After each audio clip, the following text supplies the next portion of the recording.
bukan basa-basi. Biar nggak basi. Tamu saya Dr. Muhammad Reza. Saya Ganang Parto masih menemani beliau dalam Bincang Radio dari Persatuan Radio Siaran Swasta Nasional Indonesia, PRSSNI Jawa Barat. Pemirsa, pendengar, kalau Anda mematikan tayangan ini, visualnya, dan Anda tetap mendengarkan suara saya ngobrol dengan Pak Reza, apakah Anda masih membayangkan bahwa ini adalah perbincangan layaknya radio pada tahun 90-an atau radio-radio di masa lalu? Kalau iya, berarti saya masih Anda amini sebagai orang radio. Kata Pak Reza kan orang radio kan? Kan dulu caranya begitu, TV itu kan tutup aja tuh gambarnya. Atau kita di mana kalau kita masih bisa menikmati tayangan tanpa gambar, berarti kita merasa bahwa Tapi siaran bola live di radio lebih seru. Lebih seru. Lebih seru. Ketimbang yang di TV. Iya. Itu harus diakui itu. Oh iya. Iya. Tapi saya dulu nggak pernah memilih itu. Padahal bos saya pernah kasih kesempatan. Kamu Susah, Pak. Jadi reporter bola tuh susah. Karena tidak hanya istilah-istilah tertentunya. Kita harus selain hafal nama pemainnya betul. ya. Ngomong arah, Pak. Saya agak kacau tuh ngomong arah. Kita lihat dia meliuk ke kiri, dia aduh susah sekali, Pak. Yang paling penting itu ada chemistry-nya Pak Reza. Iya. Kalau kita nggak chemistry di situ berat. Dan saya pernah beberapa kali ditawarin. Jadi ini ada yang aneh ya. Tahun 90-an itu tidak semua orang punya parabola. Iya. Dan tayangan itu hanya ditayangkan melalui parabola Betul. dan menggunakan bahasa asing. Mana lawan mana. Lah. Bos saya adalah orang yang visionernya terlalu tinggi. Kamu kalau siaran apa malam hari itu kalau ada lagi bola, TV-nya bawa aja ke ruang siaran. Jadi kamu sambil reportase bola. Jadi kita siaran request atau apa kadang kita hentikan, kita tarik feeder suara televisi samar-samar dan kita jadi reporter menggambarkan di situ. Baru pakai bahasa T nggak jelas begitu kan? Tetapi saya ngeluh, kalau saya dibegitukan bang saya nggak ikut aja lah. Tapi ada beberapa teman saya memang menyenangi. Nah artinya maksud saya begini, berbicara soal menjadi orang radio ternyata memang dibutuhkan skill khusus. Iya. Nah, saya sekarang mau tanya Pak Reza, kalau hari ini teman-teman kita di media radio, apakah dia juga harus memiliki skill khusus yang kita maksudkan seperti, maaf ini bukan hanya sekadar cerita nostalgik ya, apakah harus tetap seperti itukah? Kekinian? Skill khususnya harus berpindah. Bukan cuma sekedar skill khusus seperti yang Keterampilan cerita kita tadi. Itu harus pindah. Pahami platformnya. Setiap platform itu kan beda algoritmanya. Skill khususnya dia harus tahu. Bahkan algoritma radio pun berbeda dengan algoritma. Oke. Jadi dia harus tahu, dia harus mengerti platform. Dia harus, kalau dulu kita ingat gak, menulis untuk telinga itu, di lead awal itu penting. Iya. Nah, kalau di internet orang ngomongnya apa? Hook. Bahkan nggak ngabarkan apapun. Iya kan? Di sini leadnya satu paragraf pertama, di sini orang bicara 3 detik, 5 detik pertama. Kan sama sebenarnya, cuma kita harus paham. Kalau di sini kita menulis untuk telinga, di sini kita juga menulis untuk telinga dan mata gitu loh. Ini penting juga. Jadi skill khususnya penting, harus terkonvergensi ke digital. Bukan hanya skillnya kayak nostalgic tadi, udah nggak terlalu relevan menurut saya. Tidak terlalu relevan. Dari Pak Reza keliling ke berbagai tempat di tanah air, bagaimana sambutan anak muda yang terlibat aktif menjadi kru radio? Bahkan terakhir kan kemarin sempat on air juga ya di salah satu radio anggota kita. Keterlibatan anak-anak muda dalam dunia penyiaran, mereka punya optimisme nggak sih menatap dunia yang begitu dahsyat ini? Di sebagian besar tempat mereka optimis dan punya banyak ide. Optimis dan punya banyak ide. Masalahnya adalah kita punya generasi baby boomers. Itu harus kita akui. Kita punya generasi baby boomers di atas yang kadang-kadang idealis radio konvensionalnya lebih kuat. Lebih kuat. Dan itu menurut saya penting untuk disinkronisasi itu. Sinkronize antara ide anak-anak muda ini dengan generasi baby boomers untuk kemudian ini harus bagaimana. Saya ke Sulawesi Utara, ada satu radio swasta di sana saya datangi, diskusi dengan, kebetulan dulu saya anak buah bapaknya. Oke. Nah sekarang anaknya yang meneruskan bisnis radionya itu. Dan memang diakui dia harus banyak adjust dan shifting ke digital. Kalau di zaman bapaknya itu, waduh, seketat itu.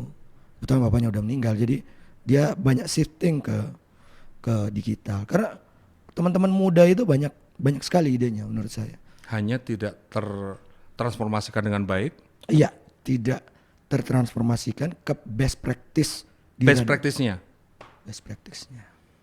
Nah sekarang kan tinggal bagaimana mengkonversi ide itu, best practice-nya seperti apa, terus peluang cuannya di mana. Nah biasanya generasi baby boomers itu paling jago melihat peluang cuannya.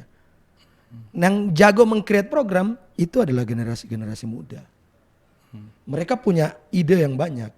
Nah biarkanlah ide itu digulirkan. Nah baby boomers khusus melihat, oh kita bisa sisipin ini, ntar jadi cuan ke sini, ntar jualnya bisa ke sini, ntar dapat duitnya di sini. Sebenarnya mensinkronisasi itu menurut saya tantangan. Dan bisa, menurut saya bisa dilakukan. Bisa dilakukan. Oke, kalau demikian artinya ini kita juga punya audien atau punya masa penikmat adalah generasi-generasi kekinian. Mereka juga apakah perlu kita paksa dalam tanda kutip untuk memahami bahwa ini ruang publik ya perlu diatur, atau juga bukan hanya sekadar diatur ya, tapi juga di dalamnya ada diawasi, mengingat mereka ini kan sudah kadung kaprah ya. Kaprah itu seenak-enaknya sendirilah. Mereka bisa mendengarkan radio-radio yang, mendengarkan konten apapun, menyimak apapun yang isinya kebun binatang, TPA, wah macam-macam lah, pusat pembuangan limbah begitu. Sementara pada saat yang sama mereka akhirnya kadang tidak mau mendengarkan media mainstream, radio atau interaksi dengan radio atau televisi karena dianggapnya kaku. Saya penganut paham spiral of silence. Spiral of silence dalam komunikasi. Menurut saya sebagai orang yang saya selalu melatih cara berpikir positif. Sebenarnya banyak yang pengen kebaikan-kebaikan itu tetap dijaga, adab tetap dijaga, moral tetap dijaga, adab ethics di ruang publik tetap dijaga. Itu saya yakin banyak orang setuju. Tapi mengapa itu tidak terkomunikasikan sehingga akhirnya seenaknya sendiri? Bukan nggak terkomunikasi. Bukan tidak terkomunikasi. Orang yang setuju itu memilih untuk cenderung diam. Oh. Kenapa? Karena orang yang cenderung aktif terkesan suka membuli orang kalau misalnya dia ada pikiran positif itu dia sampaikan. Saya pernah diskusi dengan beberapa teman adik-adik mahasiswa. Pernah satu case terkait hukum lah. Diskusi sama mereka. Terus saya bilang, kenapa kalian gak sampaikan ke publik? Soalnya di publiknya nanti lebih mengarah ke sini. Ntar kalau ada pikiran berbeda, ntar kita dibully. Komen atas komen begitu kan? Iya. Akhirnya ya sudahlah. Tapi mereka setuju bahwa hal-hal yang positif itu dikedepankan, etik, adab, moral kompas didahulukan. Iya setuju. Mereka tidak setuju orang membuli fisik orang, gak setuju. Gak setuju Pak. Saya yakin tidak setuju. Apakah memang demikian karakter bangsa kita memang sangat menginginkan ini? Makanya orang-orang yang menang adalah orang-orang yang cenderung sering dibully dalam politik kan. Menjadi pesakitan, korban, seakan-akan whatever lah ya. Whatever. Politik itu kan yang sering dilakukan di kita dan sering menang. Orang membuli orang lain. Yang dibully malah yang menang. Ingat kejadian 11 dalam dalam Pilpres. Ya. Begitu nilai itu dikasih, saya udah bilang Pak Prabowo menang. Kita nggak setuju orang melakukan hal seperti itu. Itu karena masyarakat kita itu tidak terbiasa. Anda harus kasar sama orang, ngerti nggak sih? Kang, kita tidak terbiasa. Kita itu dibiasakan dari kecil sopan sama orang. Ya. Kritik boleh, tapi adab dijaga. Jadi artinya kesimpulannya atau dari situ tadi kita bisa melihat bahwa generasi kekinian yang termasuk tadi Bung Reza katakan mahasiswa saja juga ingin mendapatkan sesuatu yang jernih, yang benar dan sebagainya. Itu kan? Hanya mereka tidak berani menyampaikan karena begitu menyampaikan itu kalau ada perbedaan itu mereka menjadi kelompok yang dihajar habis-habisan melalui bullying tadi. Artinya mereka masih bisa dong bersandar ke media penyiaran karena kita selama ini dan memang seperti itu. Betul, dan memang mereka tidak bisa dipaksa. Makanya saya bilang, yang paling penting adalah Saya tidak tahu. Ini mungkin hal yang challenge baru yang saya mau kasih. Teman-teman radio punya database by name by address pendengarnya nggak? Penting loh itu Pak. Itu satu hal yang bisa dilakukan di R&D itu saya bilang. Research and Development, kita harus punya database juga untuk membangun komunitas. Membangun tadi proximity, kedekatan. Ya. Jadi kita tahu persis kita nih sebenarnya bagaimana. Dan gampang dijangkau Pak. Kalau dulu kan kita nggak mungkin grup telepon. Kalau sekarang kan grup WA ada Pak. 1 kali blast, bus selesai. Selesai. Kalau dulu kan nggak ada grup telepon satu-satu kan nggak ada. Capek. Kalau sekarang kan ada grup WA, grup Telegram lah, grup Facebook. Ya, bisa semuanya terorganisir dengan Iya, community TikTok, Ya, ya. ada YouTube, ada bikin community YouTube, ada. Nah sekarang tinggal sekali lagi memahami platform, Oke. by how to use it. Makanya saya bilang teman-teman memang sedikit effort harus dilakukan. Cuma pertanyaannya mau tidak melakukan. Sebenarnya kita sudah banyak melakukan hal seperti itu, Pak. Dulu itu kita pejuang tangguh semuanya. Ya, Membuat iklan dengan alat sekadarnya bisa ya jadi. sambung-sambung pita kaset. Nggak karu-karuan, potong pun masih bisa disambung. Sementara putar tiba-tiba putus. Kita datang ke seorang klien, entah itu tabib, entah itu toko, hanya pakai motor. Ya, Siang-siang panas-panas kita datangi, berapa rupiah kita berani.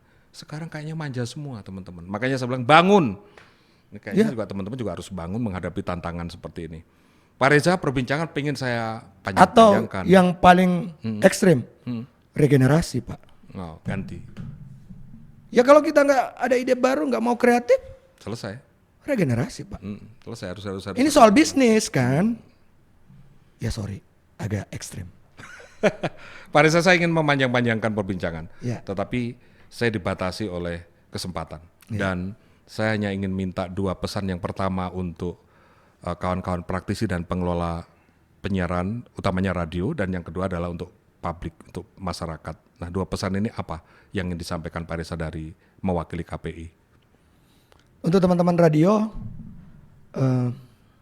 sudah waktunya, bukan sudah waktunya, meski terlambat, sudah waktunya untuk segera shifting.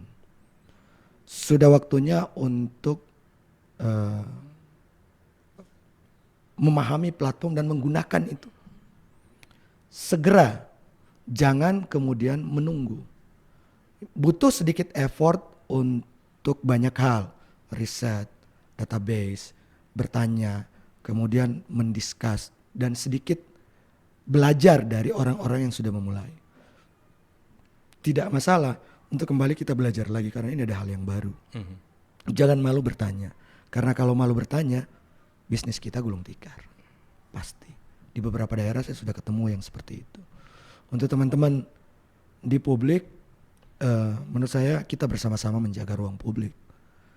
Dan saya percaya banyak orang baik yang tidak ingin berdebat, tapi tahu mana yang benar, mana yang baik, yang perlu untuk dikonsumsi, mana yang tidak baik. Lindungi data pribadi Anda dengan benar, Anda konsumsilah dengan baik, jangan mudah termakan informasi yang ada di internet. Jangan lupa cek dan recheck kebenaran informasinya. Karena saat ini artificial intelligence bisa menirukan semua kejadian. Jadi tolong untuk tidak cepat bereaksi, pahami dulu dengan baik. Oke. Itu saja. Terima kasih. Terima kasih. Bung Reza sudah hadir di studio PRSSNI Jawa Barat. Ini tentu menjadi luar biasa istimewa bagi siapapun yang menyimaknya. Hatur nuhun, terima kasih sekali Terima lagi kasih, hadirnya. Kang Nano. Pemirsa pendengar radio PRSSNI dimanapun Anda berada, demikian Bincang Radio. Bersama saya Ganang Parto, kita berjumpa pada kesempatan yang akan datang. Salam PRSSNI.